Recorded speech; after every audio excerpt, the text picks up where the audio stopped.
This is the story. I'm back here again? All of his co-workers were gone. What could it mean?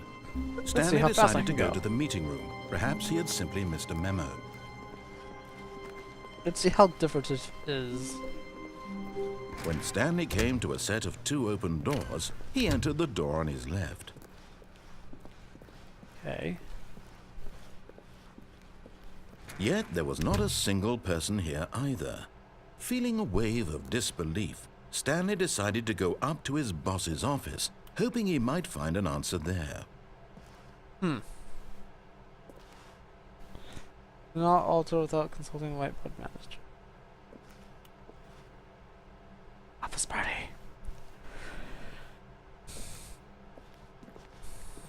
Targets. Remove my desk.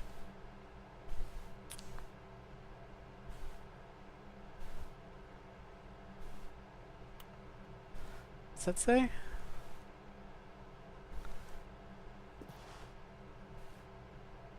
The future was yesterday.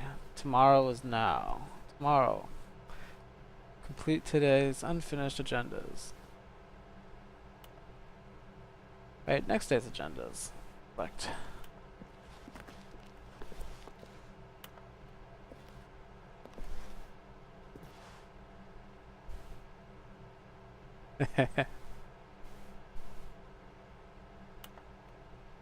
Solving interpersonal conflict. Whoops.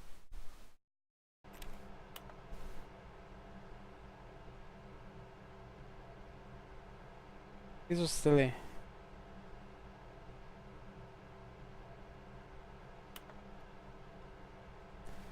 Unbelievably amazing work. I'll get fired.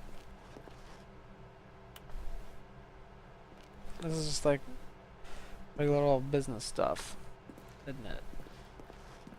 Alright. Ah, room closet. Stanley stepped into the broom closet, but there was nothing here, so he turned around and got back on track. Look at the detail on that wrench. There was nothing here. No choice to make, no path to follow, just an empty broom closet. No reason to still be here. Mm-hmm. You know I like to hear you talk. It was baffling that Stanley was still just sitting in the broom closet. He wasn't even doing anything. Nope. At least if there was something to interact with, he'd be justified in some way. As it is, he's literally just standing there doing sweet FA. Fuck all. I love doing Are sweet you FA. really still in the broom closet? Yes. Standing around doing nothing? Yes. Why? Please offer me some explanation here. I'm genuinely confused. I like hearing you talk. Yes. Yes, yes. You do realize there's no choice or anything in here, right? If I'd said Stanley walked past the broom closet, at least you would have had a reason for exploring it to find out. But it didn't even occur to me because literally this closet is of absolutely no significance to the story whatsoever. But I like never hearing would you have talk. thought to mention it. But hey, it's like Maybe wire. to you this is somehow its own branching path. It Maybe is. when you go talk about this with your friend, you'll say, "Oh, did you get the broom closet ending? The broom closet ending was my favorite." I hope your friends find this concerning. So there's more than one ending, you say? See, I'm actually finding things out here. Stanley was fat and ugly and really, really stupid. He probably only got the job because of a family connection. That's how stupid he is. Aw. That or with drug money. Also, Stanley is addicted to drugs and hookers. I'm just gonna look at the ground here. You insulted me. Well, I've come to a very definite conclusion about what's going on right now. Uh-huh. You're dead. You got to this broom closet, explored it a bit, and were just about to leave because there's nothing here, when a physical malady of some sort shut down your central nervous system and you collapsed on the keyboard. Did In I? a situation like this, the responsible thing is to alert someone nearby so as to ensure that your body is taken care of before it begins to decompose. Hello? Anyone who happens to be nearby? The person at this computer is dead. He or she has fallen prey to any number of your countless human physiological vulnerabilities. It's indicative of the long-term sustainability of your species. Please remove their corpse from the area and instruct another human to take their place at the computer, making sure they understand basic first-person video game mechanics and filling them in on the history of narrative tropes in video gaming, so that the irony and insightful commentary of this game is not lost on them. All right, when you've done that, just step out into the hallway. Okay.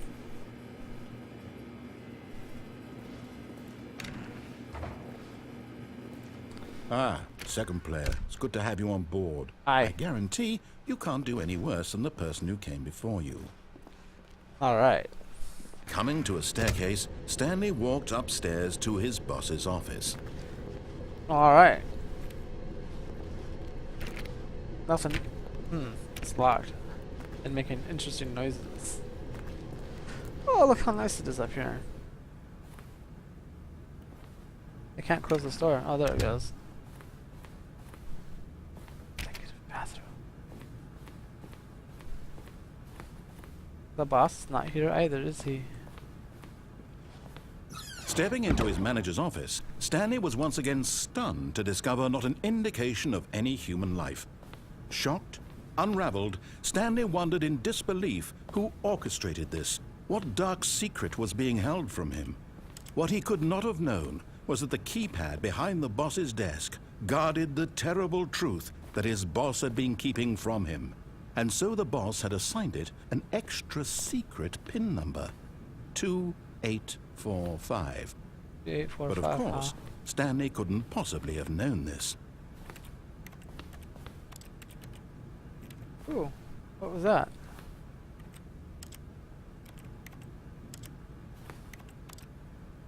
What was that?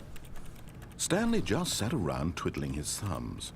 Trying to input anything on the device was useless, since he could never possibly know that the combination was 2845. 2845, but where is it?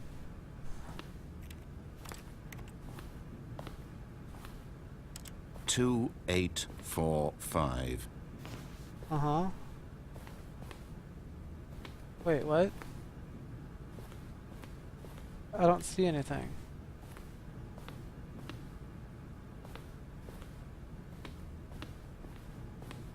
Forgot, but it turns out that the panel's emergency override kicked in, and the door just opened all by itself. Okay. And Stanley got the hell along with the story. Well, whoop-de-doo.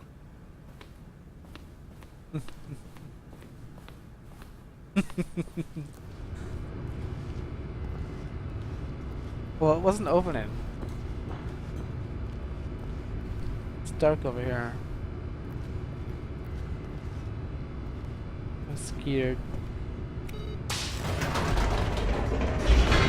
Hi, everybody. Oh, we're loading. Descending deeper into the building, Stanley realized he felt a bit peculiar. It was a stirring of emotion in his chest, as though he felt more free to think for himself, to question the nature of his job. Why did he feel this now, when for years it had never occurred to him? This question would not go unanswered for long. Alright. It's all dusty and shit down here. Stanley walked straight ahead through the large door that read Mind Control Facility. Okay. I'm curious now.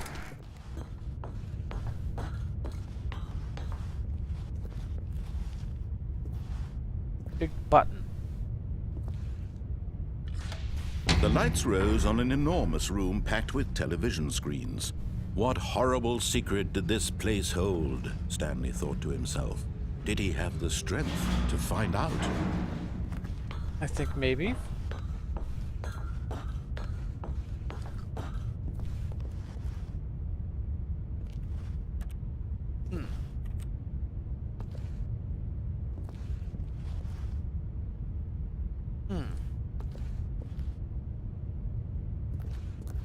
Cameras. Now the monitors jumped to life, their true nature revealed. Each bore the number of an employee in the building, Stanley's co-workers. The lives of so many individuals reduced to images on a screen, and Stanley, one of them, eternally monitored in this place where freedom meant nothing. Even the boss.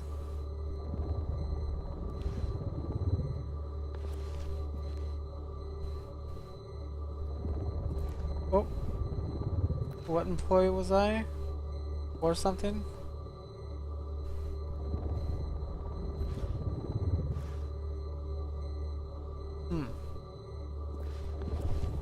I wish I could see what that says.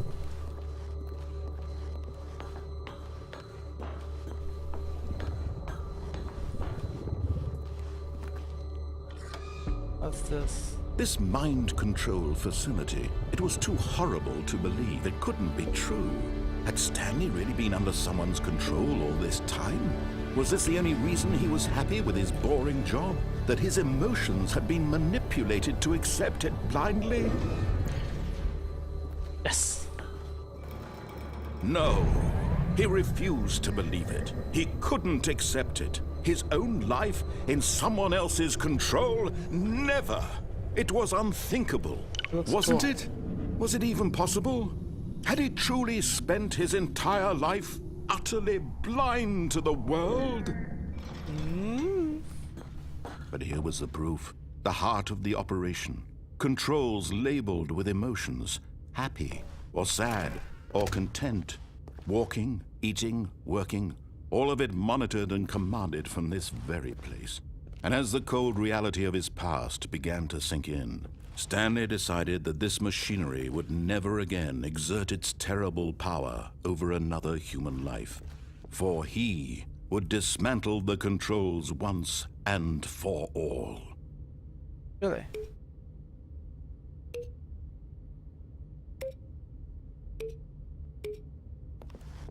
But what if I don't know how to control them?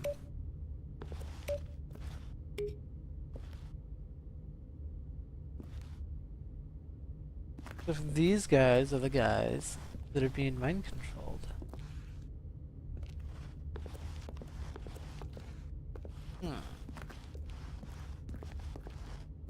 Are any of these online? Big red button. Can't click it. Oh look, there's a purple button.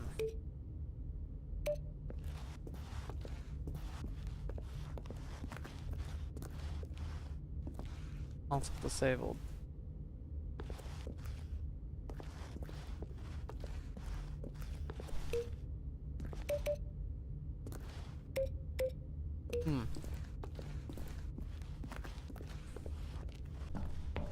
All right.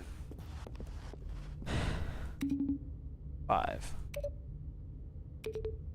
Cute. Mind controls idle. Awaiting input.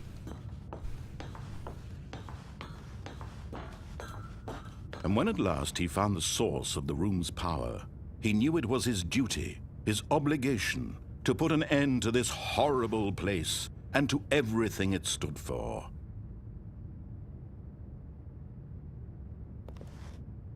Oh, okay, let's turn it off.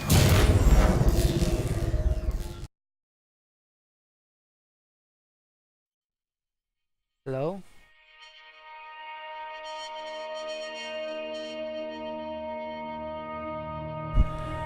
Blackness and a rising chill of uncertainty. Was it over? Hello? Yes. He had won. What? He had defeated the machine. What's that? Unshackled himself from someone else's command. Freedom was mere moments away. And yet, even as the immense door slowly opened, Stanley reflected on how many puzzles still lay unsolved. Where had his co-workers gone? How had he been freed from the machine's grasp? What other mysteries did this strange building hold? But as sunlight streamed into the chamber, he realized none of this mattered to him.